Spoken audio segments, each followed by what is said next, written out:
बंदी छोड़ सतगुरु रामपाल जी महाराज जी की जय हो। परमपिता परमेश्वर की आप सभी प्यारी आत्माओं को मुझ पवन दास का सत। तो आप सभी प्यारी आत्माओं को दास का सत्साहिब और पुण्यात्माओं, जैसा कि आज परमपिता परमेश्वर जी ने पिछले 2-4 दिन से ये पैम्पलेट वगैरह संगत में डलवा रहे थे, मैसेज वगैरह भिजवा रहे थे कि हम लोग परमपिता परमेश्वर जी के आशीर्वाद से हर रविवार को जो फेसबुक पेज है हमारा शंका समाधान विद पवन दास, उस पे हम लाइव आते हैं। तो आज रविवार है, 8 बज चुके हैं। सतगुरुदेव जी के आशीर्वाद से हम लाइव हैं और आज का हमारा जो विषय था वो बाइबल की कुछ भविष्यवाणियों को लेके था कि बाइबल की जो भविष्यवाणियां हैं वो वर्तमान में किस महापुरुष के ऊपर संकेत कर रही हैं। वर्तमान में वो महापुरुष कौन है, वो कल की अवतार कौन है, वो मसीहा कौन है, वो परमेश्वर कौन है जो आज धरती पे प्रकट हो चुका है। जिस यीशु मसीह को लेके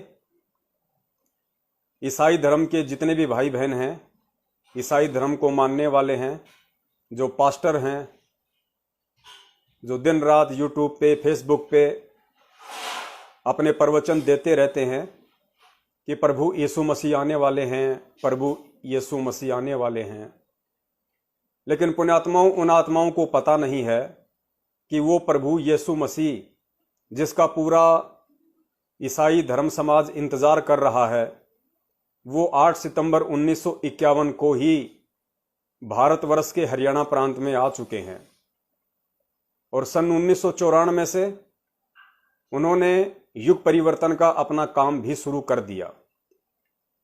लेकिन उसको पहचानना इतना आसान नहीं होता है। ये बात बाइबल के मानने वाले जितने भी पास्टर हैं, ईसाई धर्म के जितने भी प्रचारक हैं, वो भी अपने संदेशों में, वो कलीसियाओं में जा जाके ये संदेश देते रहते हैं कि जब प्रभु आएंगे तो प्रभु को पहचानना इतना आसान नहीं होगा। प्रभु को केवल वही व्यक्ति पहचान पाएंगे जो युगों युगों से प्रभु के संपर्क में रहे हैं, जिनके भक्ति संस्कार बहुत ज्यादा मजबूत होते हैं, वही प्रभु को पहचान पाएंगे। तो आज ईसाई समाज और ईसाई धर्म के जितने भी पास्टर हैं, प्रचारक हैं, ईसाई धर्म को मानने वाले हैं, वो प्रभु को नहीं पहचान पा रहे। प्रभु आ चुका है, प्रभु अपना काम स्टार्ट कर चुका है और प्रभु बहुत जल्द, जैसा कि बाइबल की भविष्यवाणियां कहती हैं कि आने वाले 2 से 2.5 साल में प्रभु पूरी दुनिया के सामने होंगे। यीशु मसीह पूरी दुनिया के सामने होंगे, बिल्कुल होंगे, पूरी दुनिया के सामने होंगे। लेकिन बाइबल को मानने वाले और ईसाई धर्म के प्रचारकों से मेरी विनती है, मेरी प्रार्थना है, पूरी दुनिया के सामने जो प्रभु यीशु मसीह होंगे वो आज से 2500 वर्ष पहले जो आए थे इस पृथ्वी पे हजरत ईसा के नाम से, जिनके बाद में बाइबल लिखी गई और पूरा ईसाई समाज आज जिनको फॉलो करता है, जीवन के अंतिम समय में जिनको क्रूस पर चढ़ाया गया था,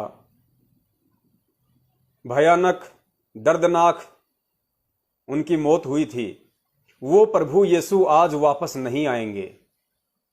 क्यों नहीं आएंगे? क्योंकि वो प्रभु यीशु जहां तक की भक्ति उनके पास में थी, जहां तक की इबादत उनके पास में थी, उस इबादत को उस समय वो करके, उस पूजा और भक्ति को उस समय वो करके वो पितृलोक में जा चुके हैं। पितृलोक, स्वर्ग में भी नहीं गए। मुसलमान समाज जिसको जन्नत कहता है, हिंदू जिसको स्वर्ग कहते हैं, ईसा मसीह जी स्वर्ग लोक भी नहीं जा पाए। आज वर्तमान में वो पितृलोक में हैं।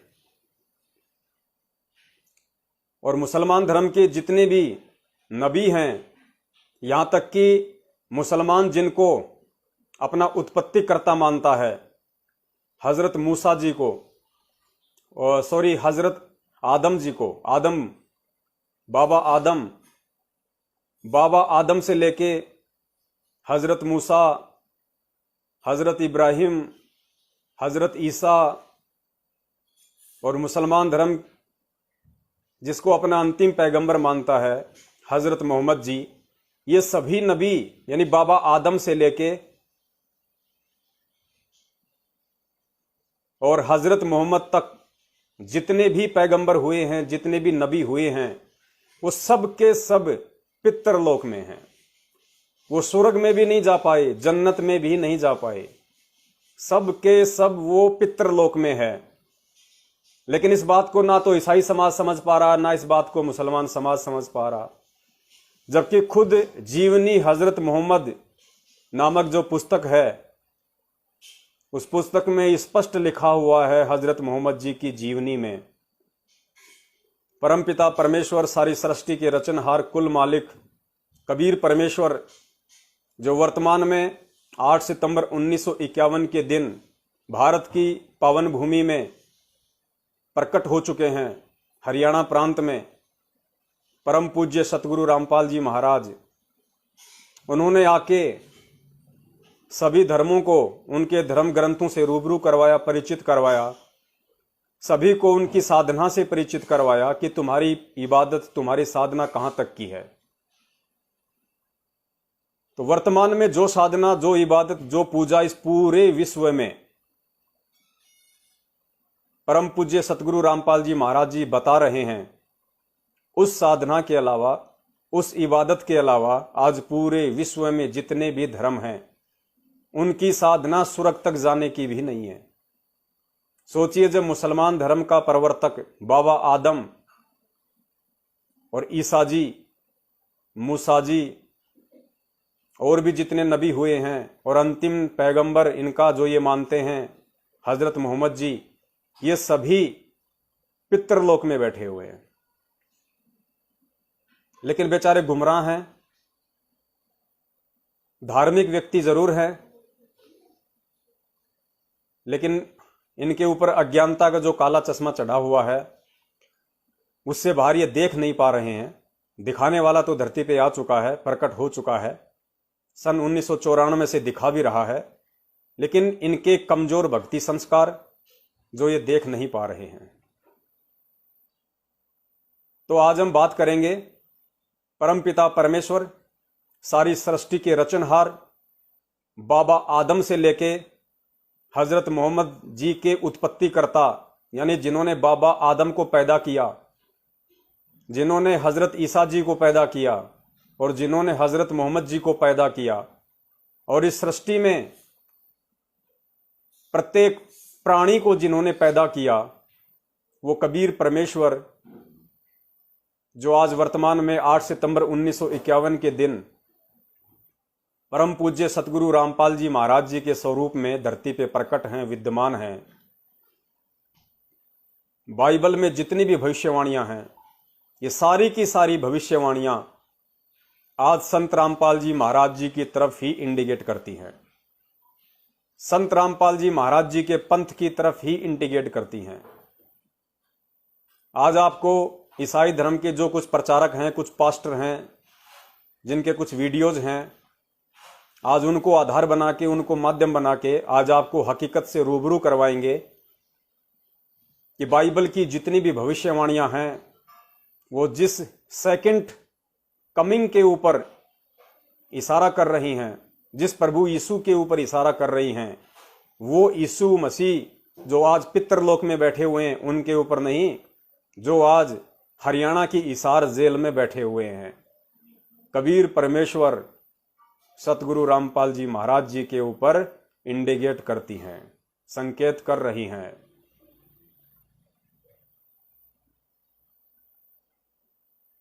और पुण्यात्माओं, आने वाला समय, जैसा कि दास बार बार बोलता है, आप सबको भी अच्छे से पता है, परमपिता परमेश्वर जी ने भी अपने सत्संगों में काफी बार इन बातों का जिक्र किया हुआ है कि आने वाला जो समय है बहुत पीड़ादायक होगा, बहुत ही ज्यादा खतरनाक होगा। जय गुरुदेव जी की भविष्यवाणियां भी आपने पढ़ी होंगी, बाबा वेंगा की भविष्यवाणियां भी पढ़ी होंगी, फ्लोरेंस की भी पढ़ी होंगी, नास्त्रदमस की भी पढ़ी होंगी। आने वाला समय बहुत ज़्यादा पीड़ादायक होगा। शैतान आपको हर तरीके से दुखी करेगा, परेशान करेगा, आपको तोड़ने की पूरी कोशिश करेगा। एक छोटा सा वीडियो आज दास के पास में आया, अभी हाल ही के दिनों का है, और उस वीडियो को जैसे ही दास ने आज संगत में डाला, फेसबुक पे डाला, यूट्यूब पे डाला, तो संगत में से ही कुछ भगत भाई बहनों का रिएक्शन आया और उन्होंने कहा कि भगत जी आप क्यों डरा रहे हैं, आप क्यों डरा रहे हैं, आपको तो भक्तों को हिम्मत देनी चाहिए और आप इस तरह के ये वीडियो डाल के संगत को डरा रहे हैं, भक्तों को डरा रहे हैं। तो दास ने उनसे कहा कि भाई मैं डरा नहीं रहा, मेरा काम किसी को डराने का नहीं है, मैं आपको हकीकत से रूबरू करवा रहा हूं। जो होने वाला है, जो आने वाला है, जिसको तुम फेस करने वाले हो, जिसका तुम सामना करने वाले हो, मैं तुम्हें परमपिता परमेश्वर जी के आशीर्वाद से, उनकी प्रेरणा से और विश्व के महान भविष्य वक्ताओं की भविष्यवाणियों के आधार से जो सच होती दिखाई दे रही है 101%, उस आधार से मैं तुम्हें सिर्फ आगाह कर रहा हूं, डरा नहीं रहा।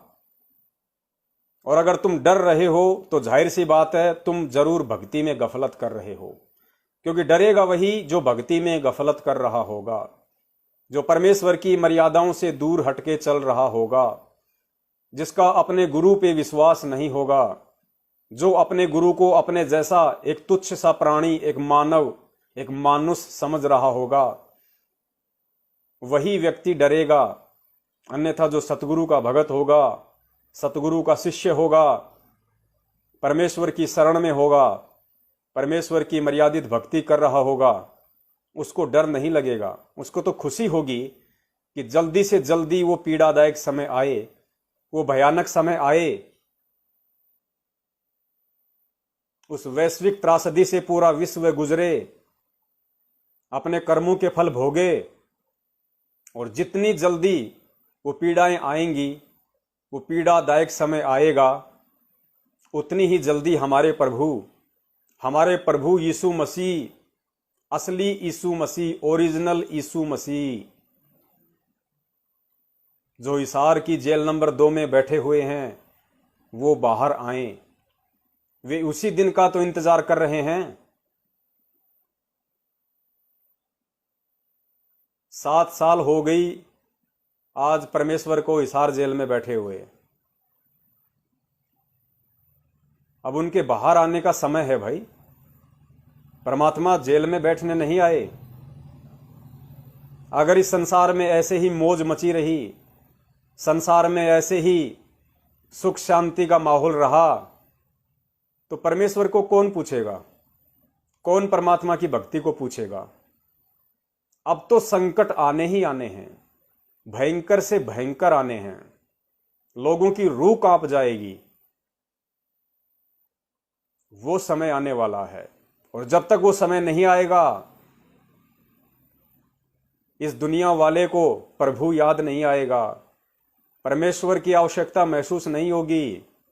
और जब तक दुनिया को प्रभु याद नहीं आएगा, लोगों को प्रभु की आवश्यकता महसूस नहीं होगी, तो बताइए प्रभु जेल से बाहर क्यों आएंगे, परमात्मा बाहर क्यों आएंगे। गुरुदेव ने कहा कि ये जो परमेश्वर है, ये मन की पुकार नहीं सुनता, ये आत्मा की पुकार सुनता है। तो आत्मा सही तरीके से कब पुकार करेगी? जब आत्मा के ऊपर संकट आएंगे, परेशानियां आएंगी, पीड़ाओं का सामना करना पड़ेगा, मौत का भय आंखों के सामने दिखाई देगा, तब इस आत्मा को परमात्मा याद आता है। अभी तो ट्रेलर है, अभी तो शुरुआत है। लोग सोच रहे हैं कोई बात नहीं, कोरोना आया था ऐसे ही चला जाएगा, कोई बात नहीं, देखो धीरे धीरे कम हो गया। इस भूल में मत रहना। कोरोना केवल तुम्हें सचेत करने के लिए एक छोटा सा संकेत था, संकेत। और संकेत ने भी दुनिया में कितनी तबाही मचा दी। सोचो जब वो असली समय आएगा तो क्या गुजरेगी आप लोगों पे। आज उस संकेत ने आप लोगों की आंखें खोल दी। अगर आप देख सको तो चारों धर्म के मानने वालों के जो भी पूजा पाठ के स्थान हैं, मंदिर हो, चर्च हो, गुरुद्वारा हो, सब पे ताले लगवा दिए उस छोटे से कोरोना ने, एक संकेत ने। यहां तक कि उन पत्थर की मूर्तियों के ऊपर भी उन पुजारियों ने, उन पादरियों ने, उन मौलवियों ने मास्क पहना दिए।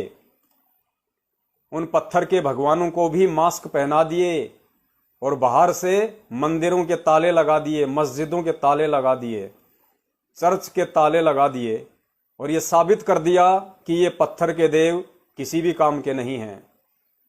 जब वो पत्थर के देव खुद अपनी रक्षा नहीं कर सकते, उनको भी मास्क की जरूरत पड़ गई,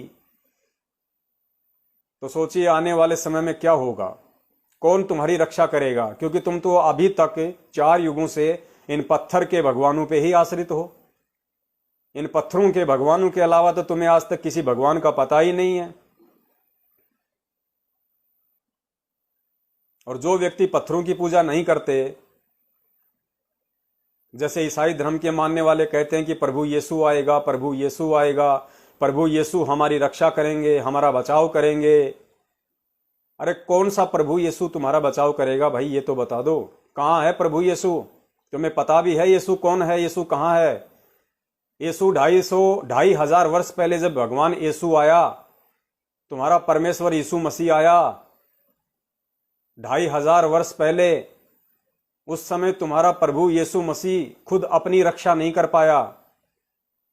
इतनी दर्दनाक उनकी पीड़ा हुई, आदमी की रूह कांप जाए, उनके शरीर में कीलें ठोकी गई।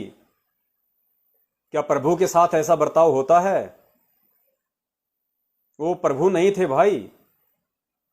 असल में प्रभु वो था जो यीशु मसीह जी को जब क्रूस पर लटका दिया गया, भयंकर तरीके से जब दर्दनाक उनकी मौत हुई, उनकी मौत के बाद में जो ईसा जी का रूप लेके आया था और जितने भी दिन वो धरती पे रहा था, वो था असली प्रभु यीशु मसीह, जो कबीर परमेश्वर जी थे, कबीर भगवान। अगर यीशु मसीह जी की उस दर्दनाक और खौफनाक मृत्यु के बाद यदि वो कबीर परमात्मा यीशु मसीह का रूप बना के अगर लीला नहीं करते कुछ दिन, तो दुनिया वालों का भक्ति और भगवान से विश्वास उठ जाता कि भाई फिर भगवान कौन है। जब भगवान के साथ भी ऐसा जुल्म होता है, जब भगवान की भी इतने दर्दनाक और पीड़ा वाली मौत होती है, तो लोग उस भगवान की भक्ति नहीं करते, उस भगवान की इबादत नहीं करते, उसको नहीं पूजते। तो ईसा मसीह की तो खाली फोकट में महिमा बनी थी कबीर परमेश्वर के आने के बाद। उनकी मृत्यु के बाद जो कबीर परमेश्वर, कबीर परमात्मा ईसा जी का रूप बना के 10, 15, 20, 30 दिन, जितने भी दिन वो रहे, उन्होंने चमत्कार किए। उससे लोगों में एक आस्था जगी धर्म के प्रति, भगवान के प्रति, भक्ति के प्रति। और उस कबीर परमात्मा ने भक्ति को दोबारा से जीवित किया। वरना ये जो शैतान है, जिसको बाइबल में लूसीफर कहा गया है, मुसलमान धर्म वाले जिसको शैतान कहते हैं, हिंदू जिसको काल कहते हैं, वो लूसीफर, वो शैतान, उसने तो अपना पूरा काम कर दिया था हजरत ईसा को ऐसी दर्दनाक मौत देके, ताकि लोग भक्ति ही भूल जाएं। लेकिन वो सबका उत्पत्ति करता, लूसीफर का भी बाप कबीर परमात्मा, उसको पता था कि अगर मैं ईसा मसीह का रूप बना के वापस नहीं गया तो लोगों का भक्ति और भगवान के ऊपर से विश्वास उठ जाएगा। इसलिए वो कबीर परमात्मा ईसा मसीह जी का रूप बना के आए धरती पे, लोगों को सुख दिए, चमत्कार किए, मुर्दों को जिंदा किया, और लोगों की आस्था बनी रही आज तक। भले आज लोग उस ईसा मसीह जी को पूज रहे हैं जिनकी दर्दनाक मौत हुई थी, जो आप और हमारी तरह एक जीव की श्रेणी में थे, एक मनुष्य थे, मां से जन्म लेके आए थे, भले ही आज उनकी महिमा बन रही है, लेकिन परमात्मा ये नहीं देखता कि महिमा किसकी बन रही है।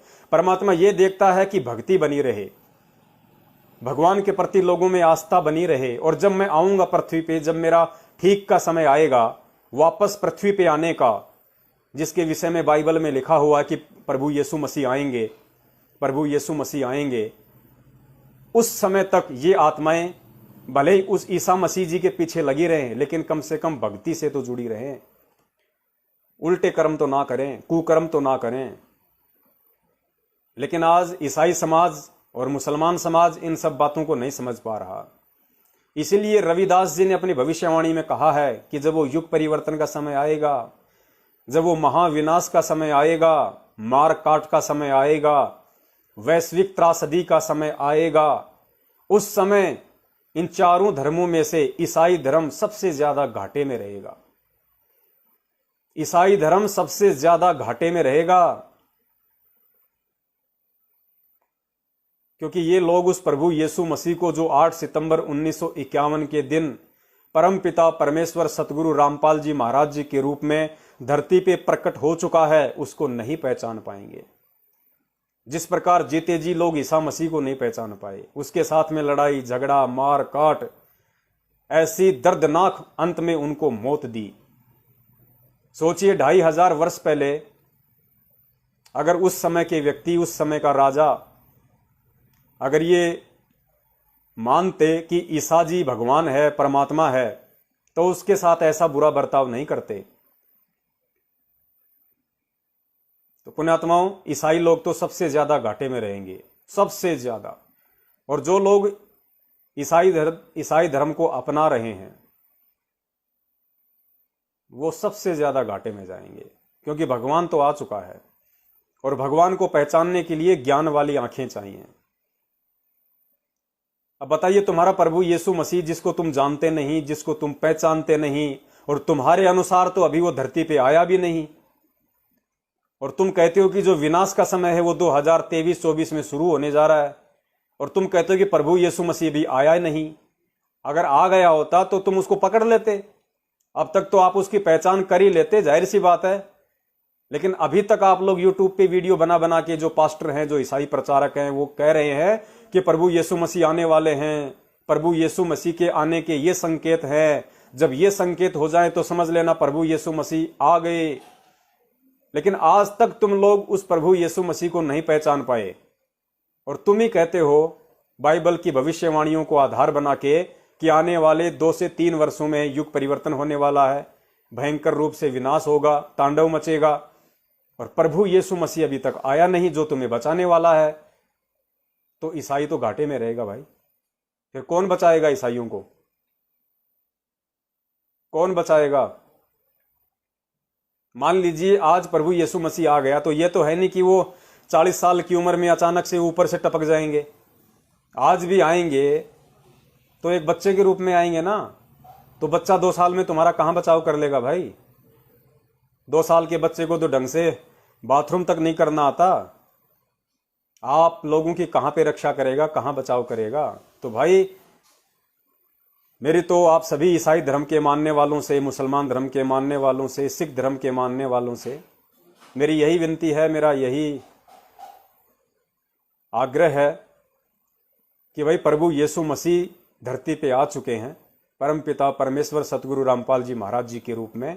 अब उनके अलावा और कोई ईसा मसीह नहीं आने वाला है। व्यर्थ में आंखें फाड़ के इंतजार मत करो। और जिसका तुम इंतजार कर रहे हो 2500 वर्ष पहले वाले ईसा जी का, जिनकी दर्दनाक मौत हुई थी, वो भाई बाबा आदम के साथ में पितरलोक में बैठा हुआ है। पितरलोक। तो उनका इंतजार करना व्यर्थ है। उन्हें पहचानो जो आ चुका है।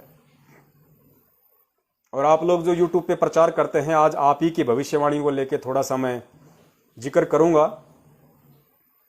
आप लोगों को भी जगाने की कोशिश करूंगा। और साथ में मेरे जितने भी भगत भाई बहन हैं, परमपिता परमेश्वर सतगुरु रामपाल जी महाराज जी के जितने भी शिष्य हैं, उनको भी ये बताने की कोशिश करेंगे कि आज विश्व के जितने भी धर्म हैं, जितने भी धर्म ग्रंथ हैं, और उन धर्म ग्रंथ में जितनी भी भविष्यवाणियां हैं परमात्मा के आने को लेके, वो सारी की सारी भविष्यवाणियां इस पूरी पृथ्वी पे केवल एक ही महापुरुष के ऊपर फिट बैठती हैं, और उनका नाम है संत शिरोमणि जगत गुरु परमपिता परमेश्वर सतगुरु रामपाल जी महाराज। क्योंकि जाहिर सी बात है, हाथी के कपड़े कभी भी जोटे के ऊपर फिट नहीं बैठ सकते। हाथी के कपड़े तो हाथी पे ही फिट बैठेंगे। जबरदस्ती कोई जोटे के ऊपर बैठाने की कोशिश करेगा, नहीं बैठेंगे, उसका मजाक निकलेगा। तो सबसे पहले तो आपको एक छोटा सा वो वीडियो दिखाते हैं जो एक संकेत है कि आने वाले समय में ये काल, ये शैतान, ये लूसीफर किस तरीके से आप लोगों को मजबूर कर देगा, बाध्य कर देगा अपने घरों में बंद रहने के लिए। आर्थिक रूप से आपकी कमर तोड़ी जाएगी, क्योंकि उस शैतान की प्रेरणा से, काल की प्रेरणा से आज विश्व की जितनी भी गवर्नमेंट हैं, जितनी भी सरकारें हैं, भारत सरकार से लेकर चाहे अमेरिका की सरकार हो, चाहे ब्रिटेन की सरकार हो, ये जितनी भी सरकारें हैं, ये सारी की सारी सरकारें उस शैतान के अधीन होके चल रही हैं। शैतान के अधीन होके, शैतान से बाहर ये कुछ नहीं कर सकती। और शैतान चाहता है इस समय लोगों को दबाना, लोगों को झुकाना, लोगों को तोड़ना, लोगों को परेशान करना। शैतान चाहता है कि हर प्राणी मेरी गुलामी करे और एक बार फिर से अंधेरे का शासन कायम हो जाए, अंधेरे का साम्राज्य कायम हो जाए, शैतान का साम्राज्य कायम हो जाए। हर आदमी उसकी गुलामी को स्वीकार कर ले। बात चाहे कोरोना वैक्सीन को लेके हो, बात चाहे आने वाले समय में एक छोटी सी माइक्रोचिप की हो। हर तरीके से आपको हर देश की सरकार उस देश की जनता को गुलाम बनाने की भरपूर कोशिश करेगी, अपनी मनमानियां उनके ऊपर थोपने की भरपूर कोशिश करेगी। आर्थिक रूप से, चाहे लॉकडाउन हो, चाहे कोरोना हो, चाहे अन्य कोई रीजन हो, आप लोगों की आर्थिक रूप से कमर तोड़ने की भरपूर कोशिश करेगी। क्योंकि जिसके घर में खाने को दाने नहीं होंगे, उसके पास सिवाय उस सरकार के आगे झुकने के, उस लूसीफर के आगे झुकने के, शैतान की बात मानने के और कोई चारा शेष नहीं रहेगा। और वो यही चाहता है। तो छोटा सा वीडियो मैं आपके सामने पेश करूंगा जो मैंने आज ही संगत में भेजा था, और बहुत सारे लोग उस वीडियो को देख के डर गए, सहम गए। ये कोरोना काल का है, अभी लॉकडाउन लगा हुआ है, आप सभी को पता है। और लॉकडाउन के बाद में किस तरीके से आप लोगों को बाध्य करने की प्लानिंग की जा रही है सरकारों के द्वारा, पुलिस प्रशासन को निमित्त बना के, माध्यम बना के। अभी लॉकडाउन है, दुकानें बंद हैं, लेकिन अनाउंसमेंट करना शुरू हो गया है। क्या अनाउंसमेंट शुरू हो गया है कि जैसे ही लॉकडाउन खुलेगा और 45 साल से ऊपर जितने भी व्यक्ति हैं, यदि उन्होंने कोरोना वैक्सीन नहीं लगवाई, उन्होंने टीका नहीं लगवाया, तो उनको दुकानें नहीं खोलने दी जाएगी। आम जनता के लिए ये आदेश निकालने शुरू हो चुके हैं। एक बार सुन लीजिए। ये सभी व्यापारी भाई ध्यान दें, सभी आम लोगों से भी ये अपील है कि जिन लोगों की उम्र 45 वर्ष है और उन लोगों ने वैक्सीनेशन नहीं कराया है, ऐसे लोगों को उनके व्यापारिक प्रतिष्ठान पर नहीं बैठने दिया जाएगा। ऐसे आम लोग जिन्होंने 45 वर्ष उम्र है, उससे ऊपर है, वैक्सीनेशन नहीं कराया, उनके घर से निकलने की अनुमति नहीं होगी। लॉकडाउन जैसे ही खत्म होगा, आपको इन नियमों का अनुमति नहीं होगी। लॉकडाउन जैसे ही खत्म होगा, आपको इन नियमों का पालन करना होगा। दुकानें केवल उन्हीं की खुलेंगी जिनकी उम्र 45 वर्ष और उससे ऊपर है और उन्होंने वैक्सीनेशन कराया है। यदि उस उम्र के व्यापारी हैं जो अपने व्यापारिक प्रतिष्ठान पर बैठते हैं और उन्होंने वैक्सीनेशन नहीं कराया है, तो उसको उस व्यापारिक प्रतिष्ठान पर नहीं बैठने दिया जाएगा। ई रिक्शा वाले, ऑटो, बस ड्राइवर आदि या सार्वजनिक स्थानों पर जिन लोगों की उम्र 45 साल है, उन्होंने वैक्सीनेशन नहीं कराया है। ये देखिएगा ये किस तरीके से धीरे धीरे प्रचार शुरू हो चुका है पुलिस प्रशासन के द्वारा, कि चाहे आम प्राणी हो, चाहे कोई भी व्यक्ति हो जिसकी उम्र 45 साल से ऊपर है, यदि उसने वैक्सीनेशन नहीं लगवाया तो उसको घर से बाहर नहीं निकलने दिया जाएगा। उसके यदि कोई संस्थान है, कोई दुकान है, वहाँ पे उसको नहीं बैठने दिया जाएगा, खोलने भी नहीं दी जाएगी। कोई बस ड्राइवर है, ऑटो ड्राइवर है, रिक्शा ड्राइवर है, अगर वैक्सीनेशन नहीं लगवाई तो उसको रोड पे नहीं चलने दिया जाएगा। उसके बाद फिर जो 45 साल से नीचे हैं, 20 साल से ऊपर हैं, फिर उनके लिए आदेश निकाल दिया जाएगा। तो ये होगा, ये होना बहुत जरूरी भी है। दुनिया को अपनी औकात याद दिलाना बहुत जरूरी है। काल अपनी चाल चलेगा, लेकिन वो परमात्मा काल की चाल से ही सदा अपना काम निकालता है। तो इस वीडियो के देख के बहुत सारे हमारे भगत भाई बहन दुखी हुए, परेशान हुए, वो डर गए और दास को कहा कि भगत जी आप ये मत भेजो। अरे भाई क्यों ना भेजूं? सच्चाई से कब तक मुंह फेरोगे? मेरा तो शुक्रिया अदा करना चाहिए आप लोगों को कि आपको समय रहते मैं चेता रहा हूं कि भैया इस परमात्मा से दूर मत हो जाना, इस भगवान से दूर मत हो जाना। इस परमपिता परमेश्वर, इस यीशु मसीह, इस प्रभु सतगुरु रामपाल जी महाराज जी की सत भक्ति से और इसकी मर्यादाओं से दूर मत हो जाना, वरना आने वाले समय में तेरा कहीं ठोर ठिकाना नहीं है। काल तुझे नंगा नाच नचाएगा, नंगा नाच।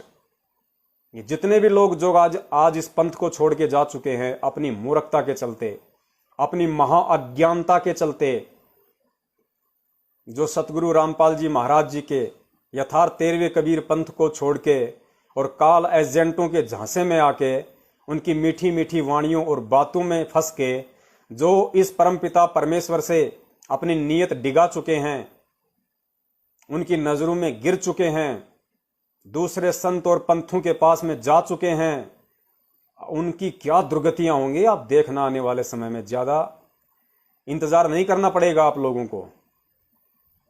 वो फिर वापस आने की कोशिश करेंगे, फिर वापस इधर दौड़ने की कोशिश करेंगे। लेकिन परमेश्वर की एक वाणी है कि रहीमन धागा प्रेम का मत तोड़ो छिटकाए, टूटे से फिर ना जुड़े और जुड़ भी जाए तो गांठ पड़ जाए। भले तुम वापस भी आओगे और तो तुम्हारे पास कोई चारा होगा ही नहीं। तुम तो छोड़ो, पूरी दुनिया आएगी। आज जो लोग इन पत्थर के देवों को पूज रहे हैं, जो मजारों को पूज रहे हैं, चर्च और गिरजाघरों में जो घंटे बजा रहे हैं, जब इन्हें लगेगा कि ये घंटे खाली थोथे हैं, ये पत्थर तो वास्तव में पत्थर हैं, ये मजारें तो वास्तव में निर्जीव हैं, और जब कहीं कोई बचाव का रास्ता दिखाई नहीं देगा, जब इनके देवी देवता भी हाथ खड़े कर लेंगे और पूरी पृथ्वी पे जब उस परमपिता परमेश्वर सतगुरु रामपाल जी महाराज जी के वो सतसेवक, वो सत भगत जो आज उनके वचनों पर दृढ़ हैं, अटल हैं, मर्यादाओं में हैं, उनके सत्संग रूपी आदेशों पे चल रहे हैं, और जिस तरीके से वो खुले घूमेंगे, उन पे वो परमात्मा किसी प्रकार की कोई आंच नहीं आने देगा। वो निर्भय और निडर होके इस भयभीत दुनिया में विचरण करेंगे। तब वो कहेंगे भाई आप कौन हो, कौन से ग्रह से आए हुए हो, तुम कौन से ग्रह के प्राणी हो भाई, तुम्हें डर क्यों नहीं है? जब ऊपर से गोलियां बरसेंगी, परमाणु बम गिरेंगे, आग के गोले गिरेंगे, लोग रोएंगे, चीखेंगे, चिल्लाएंगे, घरों में दुबक जाएंगे, और उस समय हमारे जैसे उस परमपिता परमेश्वर के बच्चे खाना खा के आराम से 1 किलोमीटर 2 किलोमीटर रोड पे घूमने जाएंगे हजम करने के लिए, तो लोग कहेंगे यार ये कौन से ग्रह के प्राणी हैं, इनको डर क्यों नहीं, इनको किसी प्रकार का भय क्यों नहीं है? तब वो कहेंगे यार किसकी भक्ति करते हो भाई, कौन से देवताओं को पूजते हो?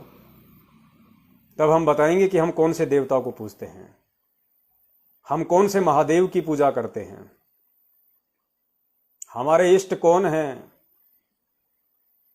तब वो दौड़ दौड़ के आएंगे, ना चाहते हुए भी अपने घरों में परमात्मा का दरबार लगाएंगे, नाक रगड़ रगड़ के जैसा उनसे सत्सेवक कहेंगे, संकल्प दीक्षा लेंगे, सत्संग सुनना शुरू करेंगे, कुछ भयभीत होंगे, कुछ निर्भय होंगे।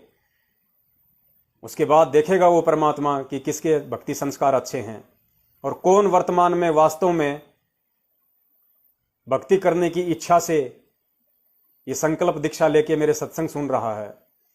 उन आत्माओं पे परमात्मा जरूर दया करेगा, जरूर मेहर करेगा।